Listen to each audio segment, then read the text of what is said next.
or the zero index law. Let's look at the fourth law called the zeroth index law. For zero index law, this states that any number or variable or term raised to power 0 is equal to 1 except 0. Listen up. I'm saying that the zeroth law of indices states that any number or variable or term raised to power 0 is always 1 except 0.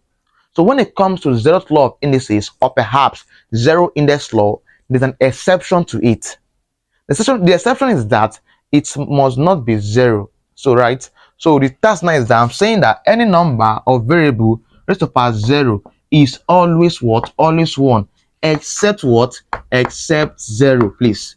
So except 0, please. So any number can be here raised to power 0 is 1. But if I'm having 0 over 0, that's infinity. It's not possible, please. So the task now is that there's an exception to it. So that variable must not be equal to 0. This becomes your idea behind zeroth law of indices. So let's take a few problems under this and let's see what we get. When it comes to zeroth law of indices, the task is quite simple, right? So let's say I have a to power 0. We said a to power 0. A to power 0 is just 1. A to power 0 is what? We give 1. That's all. If I have minus 3 all to power 0, of course, this gives what there? This gives 1.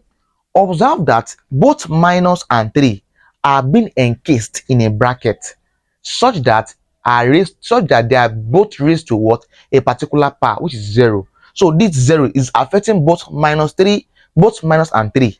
Thus I have 1.